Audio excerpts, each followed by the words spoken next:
ఒక పెద్ద అడవిలో ఎత్తైన కొండల మధ్య ఒక భయంకరమైన డ్రాగన్ ఉండేది. అందరూ దానిని చూసి భయపడి ఆ అడవిలోకి వెళ్ళేవారు కాదు. రాత్రి అయితే దాని గర్జనతో అడవి మొత్తం కంపించేది. కాని ఆ అడవికి దగ్గరలో ఒక చిన్న గ్రామం ఉండేది. ఆ గ్రామంలో అర్జున్ అనే చిన్న అబ్బడి ఉండేవాడు. అర్జున్ చాలా ధైర్యంగా కొత్త విషయాలు తెలుసుకోవాలని ఎప్పుడూ ఆసక్తిగా ఉండేవాడు. ఒకరోజు అర్జున్, ఈ డ్రాగన్ నిజంగా ఎలా ఉంటుందో చూడాలి అనుకొని అడవిలోకి వెళ్ళాడు. కొంత దూరం నడిచాక ఒక పెద్ద గుహ కనిపించింది. అందులోనుంచి వెలుగు వస్తోంది. అర్జున్ గుండె వేగంగా కొట్టుకుంది. మెల్లగా గుహలోకి అడుగుపెట్టాడు.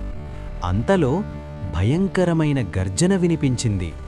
డ్రాగన్ బయటకు వచ్చింది. దాని కళ్లలో మంటలు, పెద్ద రెక్కలు, మెరిసే శరీరం. డ్రాగన్ గట్టిగా అడిగింది, ఎవరు నువ్వు? నా గుహలోకి ఎందుకొచ్చావు? అర్జున్ భయపడినా ధైర్యంగా చెప్పాడు, నా పేరు అర్జున్, నిన్ను చూడాలని వచ్చాను. డ్రాగన్ ఆశ్చర్యపోయింది. అందరూ నన్ను చూసి పారిపోతారు, నువ్వు మాత్రం భయపడలేదు? అర్జున్ నవ్వుతూ చెప్పాడు, భయం కన్నా ఆసక్తి ఎక్కువ. డ్రాగన్ మెల్లగా చెప్పింది, నా పేరు డ్రాకో. అందరూ నన్ను రాక్షసుడు అంటారు, కాని నేను ఎవరినీ హాని చెయ్యలేదు. అర్జున్ అడిగాడు, అయితే ఎందుకు అందరూ భయపడతారు? డ్రాకో బాధగా చెప్పింది, నా రూపం చూసి నిర్ణయిస్తారు, నా మనస్సు చూడరు. అర్జున్ దగ్గరికి వెళ్ళి చెప్పాడు, నువ్వు రాక్షసుడిలా లేవు, నువ్వు ఒంటరి స్నేహితుడిలా ఉన్నావు. ఆ మాటలు డ్రాకో గుండెను తాకాయి. అప్పటినుంచి అర్జున్ రోజూ డ్రాకో దగ్గరకు వచ్చేవాడు. ఇద్దరూ మాట్లాడుకుంటూ, నవ్వుకుంటూ అడవిలో ఆడుకుంటూ ఉండేవారు. డ్రాకో తన రెక్కల మీద అర్జున్ని కూర్చోబెట్టి ఆకాశంలో ఎగిరేది. అర్జున్ ఆనందంతో కేకలు వేసేవాడు. కాని ఒకరోజు ప్రమాదం వచ్చింది.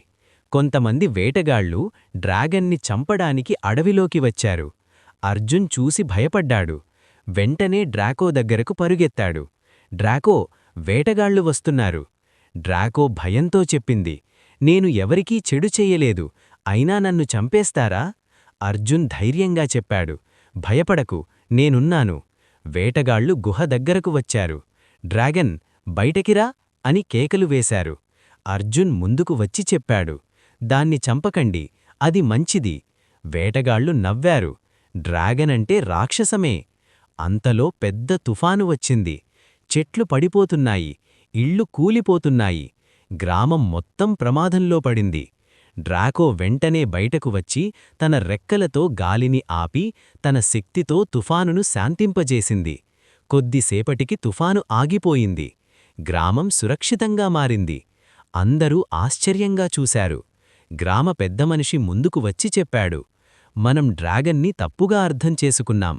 ఇది రాక్షసుడు కాదు, రక్షకుడు. వేటగాళ్లు సిగ్గుతో వెళ్ళిపోయారు. అర్జున్ డ్రాకోను కౌగిలించుకున్నాడు. నువ్వు హీరో డ్రాకో. డ్రాకో కన్నీళ్లతో చెప్పింది, నువ్వు లేకపోతే ఎవ్వరూ నన్ను అర్థం చేసుకోరు అర్జున్. ఆ రోజునుంచి డ్రాగన్ గ్రామానికి కాపలాదారుగా మారింది. అర్జున్ డ్రాకో బెస్ట్ ఫ్రెండ్స్ అయ్యారు.